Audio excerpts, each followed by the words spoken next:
la promesse divine d'abondance est intrinsèquement liée à l'acte de demander pardon.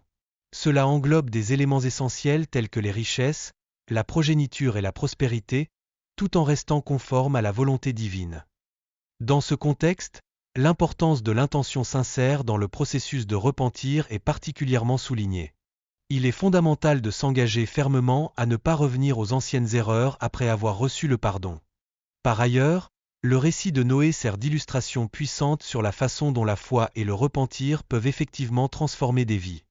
La communauté a ainsi été encouragée à nourrir sa croyance en la miséricorde infinie de Dieu.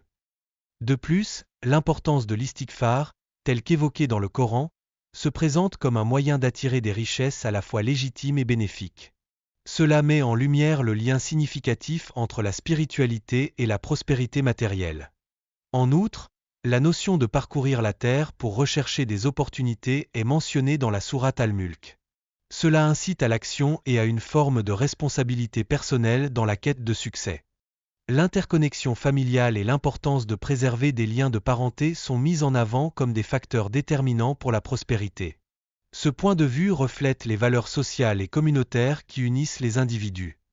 Parallèlement, l'importance de maintenir des relations avec la famille, en particulier avec les tantes et les oncles, est également accentuée. Ces relations contribuent à créer des liens solides et à apporter de nombreux bénéfices. Le concept de longévité est également abordé, notamment en ce qui concerne l'impact des bonnes actions. Certaines personnes peuvent mener une vie significative en peu d'années grâce à leur contribution altruiste. Les perspectives des savants concernant le destin et la durée de vie sont également présentées et discutées. Certains estiment que le destin peut être modifié par des actions vertueuses telles que la charité et la prière. En outre, la discussion se concentre sur le fait que des actions telles que le pèlerinage et l'Oumra peuvent contribuer à l'augmentation de la richesse. Ces actes de dévotion sont considérés comme des sources de bénédiction dans la vie des croyants.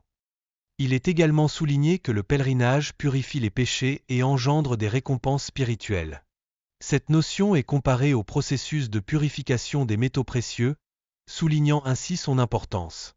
Enfin, la pratique régulière du pèlerinage est encouragée pour les individus vivant à proximité des lieux saints. Cela est perçu comme un moyen efficace d'améliorer sa situation tant spirituelle que matérielle.